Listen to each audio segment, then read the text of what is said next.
Michael Jordan won 6 championships, 5 MVPs, and 10 scoring titles. But the numbers alone do not explain why the people who played against him and the people who played with him exposed a side of Jordan that goes beyond basketball talent. From Larry Bird to Gary Payton to his own teammates like Steve Kerr, the stories all point in the same direction. So let us go through what NBA legends have actually said about facing and surviving Michael Jordan. Before Michael Jordan had a single championship ring, before the dynasty, before the global brand, Larry Bird saw something. It was November 1986, and a young Jordan walked into the Boston Garden and dropped 63 points on what many consider one of the greatest teams ever assembled. The 1985-86 Boston Celtics won 67 games that season and featured Bird, Kevin McHale, Robert Parrish, Dennis Johnson, and Bill Walton. They were not a team that got embarrassed. But after that game, Larry Bird sat in front of reporters and said what would become one of the most quoted lines in NBA history. He said, "That was God disguised as Michael Jordan." Think about that for a second. Larry Bird was a 3-time MVP. He had won championships. He had gone head-to-head with Magic Johnson and Kareem Abdul-Jabbar and Dr. J and Dominique Wilkins. He had seen every great player of his era up close. And after one game against a second-year player coming off a broken foot, Bird attributed what he saw to something non-human. That statement was not casual praise. Bird was a competitor who rarely gave opponents anything. He was known for walking into arenas and telling defenders exactly what he was going to do before doing it. For a player like that to surrender credit so completely tells you the effect Jordan had on the people who shared the floor with him. But Bird was not alone. In fact, the deeper you go into the testimonies of the players who competed against Jordan during his career, the more a pattern emerges. Jordan did not just beat people, he broke them. He dismantled them mentally before the physical damage was done. And the people who experienced it firsthand have spent decades trying to explain it to the rest of us. Magic Johnson, Bird's greatest rival and a 5-time champion himself, has spoken repeatedly about Jordan's competitive nature. In multiple interviews, Magic explained that Jordan was different from everyone else because he wanted to destroy you, not just beat you. Magic said that most great players want to win, but Jordan wanted to leave you with nothing. He wanted you questioning yourself after the game. He wanted you dreading the next time you had to face him. Isaiah Thomas learned this lesson in a way that shaped an entire rivalry. The Detroit Pistons created the Jordan Rules, a set of defensive strategies designed specifically to contain Jordan through physical force. They grabbed him, hit him, knocked him to the ground, and for 3 consecutive postseasons from 1988 to 1990, they succeeded. They eliminated Jordan and the Bulls each time. But what Thomas and the Pistons did not anticipate was that Jordan was cataloging every single moment. He was not just absorbing the punishment, he was storing it. And when the Bulls finally broke through in 1991, sweeping the Pistons in the Eastern Conference Finals, Jordan did not shake their hands. He walked past them. He let it be known that the debt was not settled by one series win. That grudge lasted decades. What makes these testimonies so striking is the consistency. Whether it was an MVP-level opponent like Bird or Magic, or a role player trying to guard him on a Tuesday night in February, the experience of facing Jordan carried the same weight. He treated every matchup like it was personal. And according to the people who were there, that is exactly what made him a monster. Patrick Ewing, the Hall of Fame center who battled Jordan throughout the late 1980s and 1990s, as a member of the New York Knicks, has talked about how Jordan elevated when the stakes were highest. Ewing noted that you could play Jordan tough for 3 quarters and feel good about where you stood. And then the 4th quarter would arrive and it was like a different person walked onto the court. The eyes changed, the body language changed, and the results changed. Ewing and the Knicks never got past Jordan in the playoffs during the championship years, not once. Clyde Drexler, who faced Jordan in the 1992 NBA Finals, experienced this firsthand. Drexler was widely considered one of the best shooting guards in the league. And in the lead-up to that finals series, some media members debated whether Drexler was on Jordan's level. Jordan heard the comparisons and took them as a personal insult. In Game 1, Jordan hit 6 3-pointers in the first half alone and turned to the broadcast table with a now iconic shrug. The message was clear. The comparison was over. Drexler later admitted that the media debate had fueled Jordan and that once Jordan had fuel, there was no containing him. If Jordan's physical talent was the weapon, his mouth was the trigger. The stories about Michael Jordan's trash talk are not just entertaining anecdotes. They are evidence of a psychological strategy that was as calculated as any play drawn up on a whiteboard. And the players who endured it have gone on record about the damage. Muggsy Bogues stands 5'3". He is the shortest player in NBA history, and despite his size, he carved out a respectable 14-year career. He was quick, he was tough, and he belonged in the league. But there is one moment involving Jordan that has followed Bogues for decades. During a playoff game between the Bulls and the Charlotte Hornets, Bogues found himself with the ball at a critical moment, and Jordan reportedly stepped back and told him to shoot it. Bogues shot it. He missed. According to multiple accounts, that moment affected Bogues' confidence for the remainder of his career. His shooting percentages declined in subsequent seasons, and while correlation is not causation, the timing has been noted by many who covered the league during that period. Gary Payton, one of the greatest defensive guards in NBA history, and a player whose own trash talk was legendary, found out what happened when you tried to give Jordan a taste of his own medicine. During the 1996 NBA Finals between the Bulls and the Seattle Supersonics, Payton began guarding Jordan more aggressively in Games 4 and 5, and Jordan's numbers dipped slightly.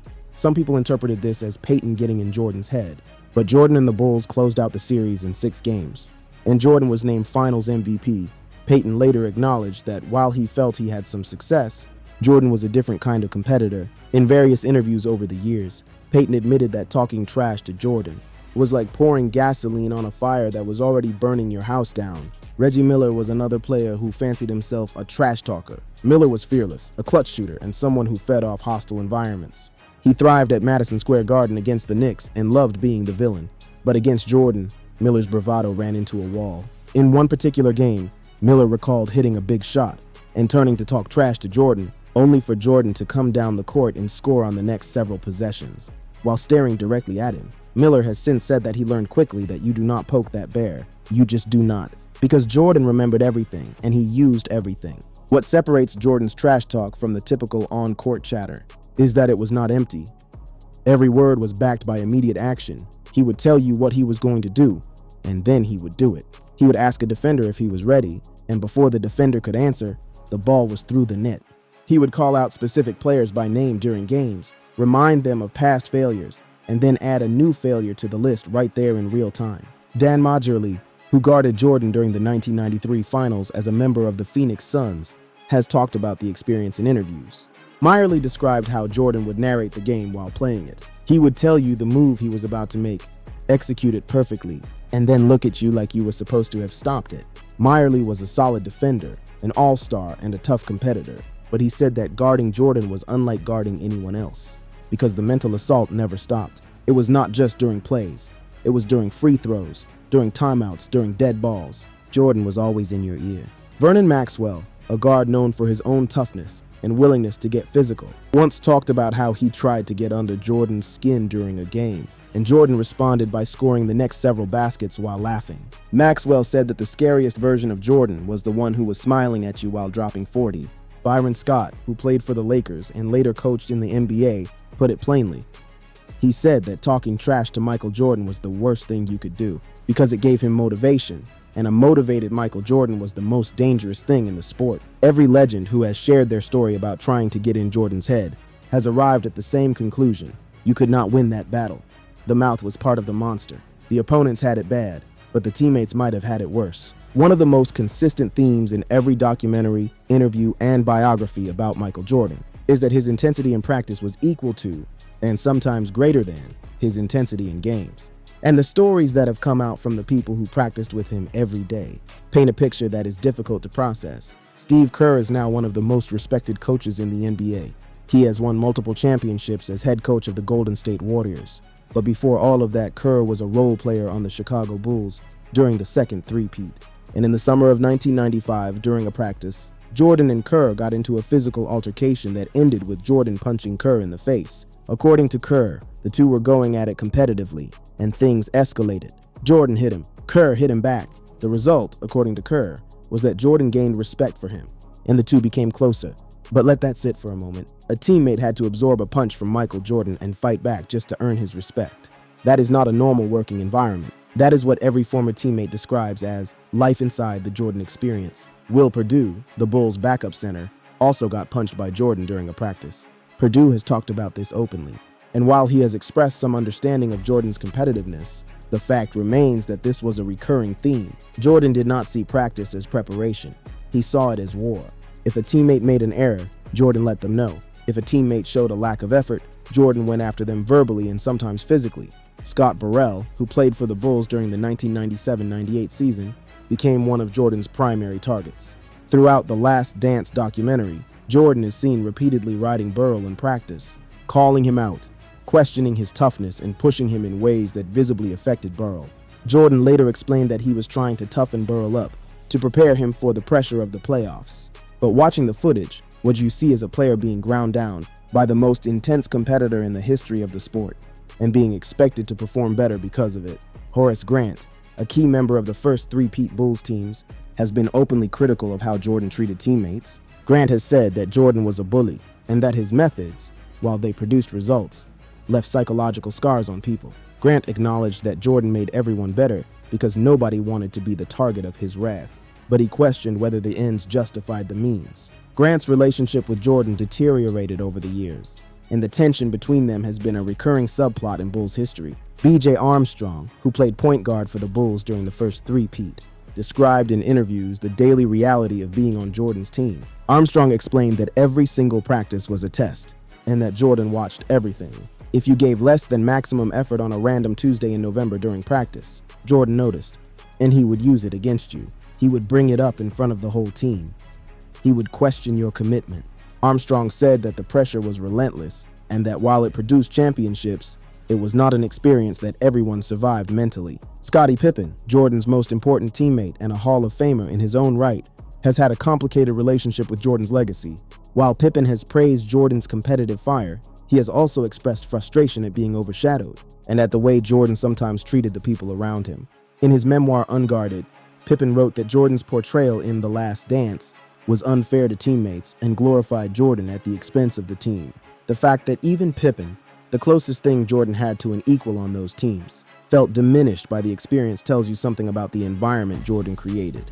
What these practice stories reveal is that Jordan's monstrousness was not reserved for opponents. It lived inside the locker room, inside the gym, inside every moment of every day. He demanded perfection from himself and from everyone around him, and the cost of falling short was immediate and public.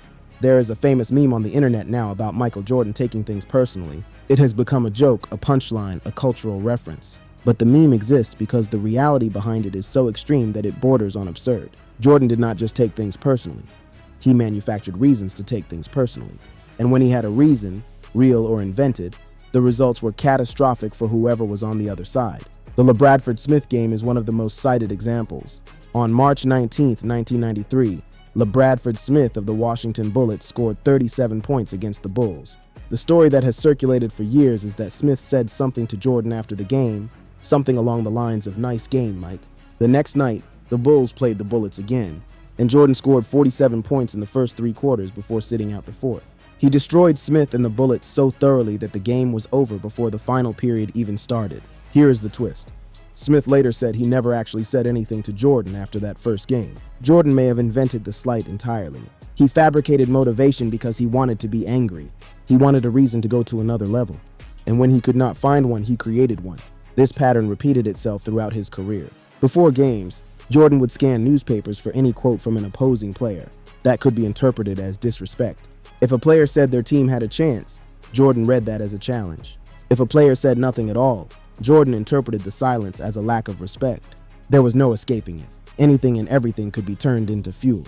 Brian Russell, who guarded Jordan in the 1997 and 1998 NBA Finals, as a member of the Utah Jazz, experienced this dynamic in a way that became one of the most iconic moments in basketball history. According to multiple accounts, Russell and Jordan had an exchange at a charity event during Jordan's first retirement, where Russell reportedly told Jordan he would shut him down if he ever came back.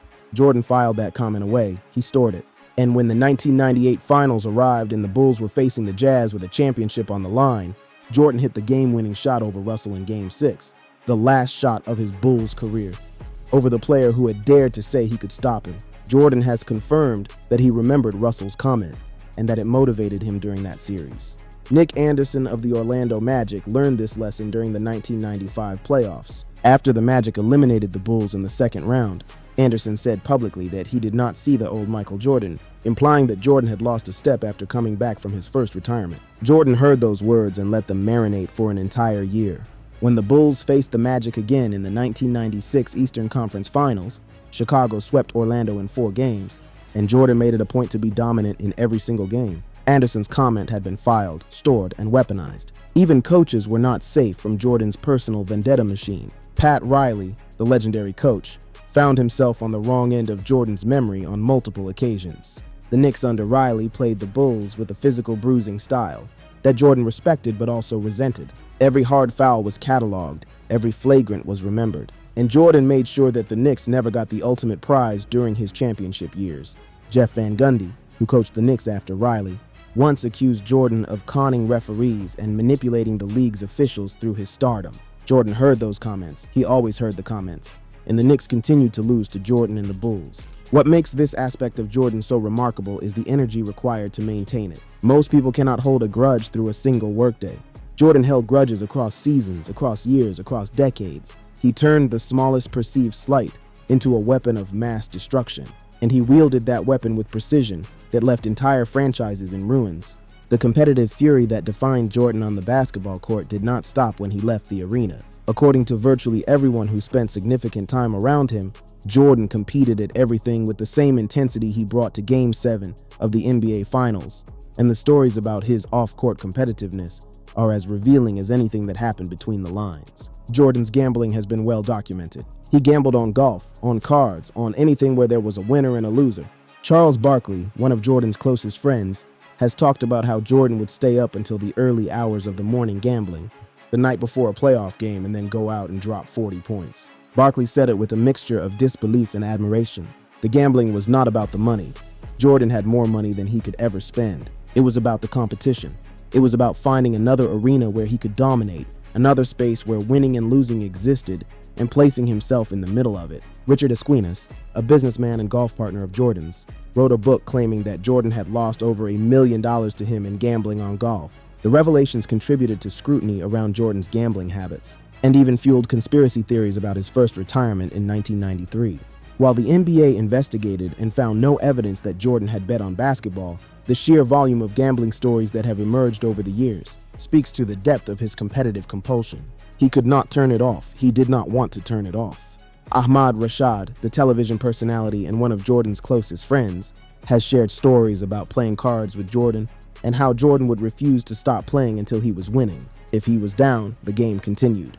It did not matter if it was 2 a.m. It did not matter if everyone else wanted to go home.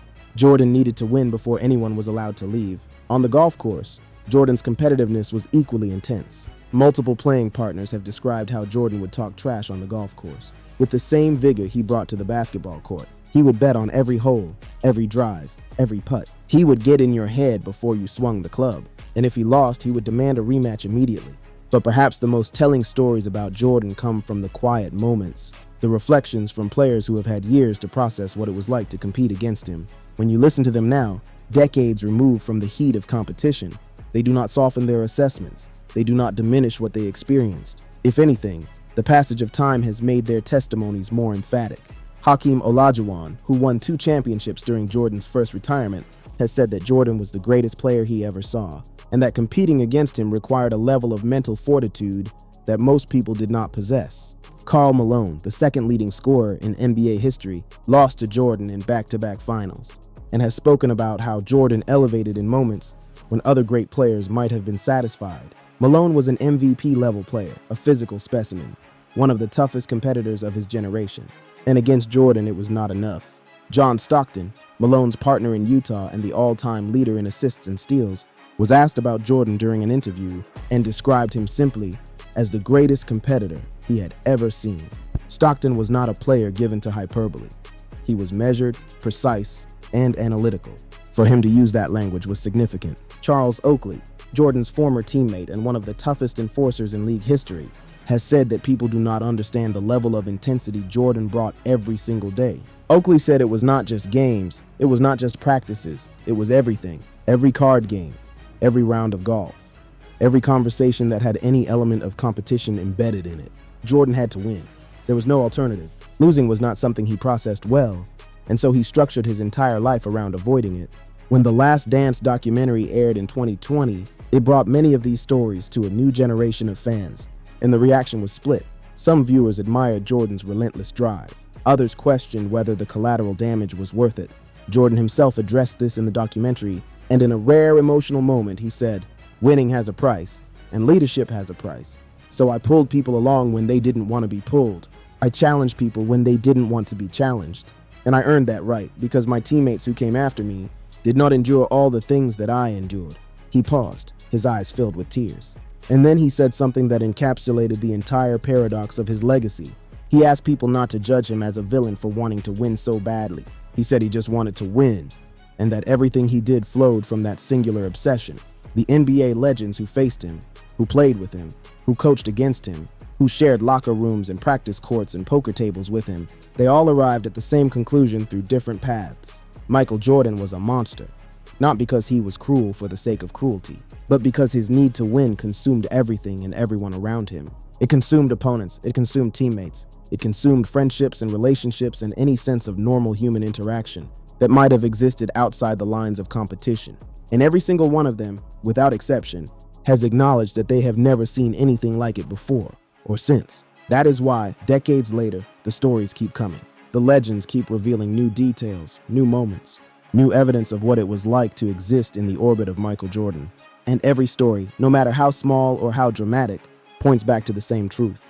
The man was a monster, and the monster won 6 championships, never lost a final series, and left a trail of broken opponents, exhausted teammates, and awestruck legends who are still trying to explain what they witnessed.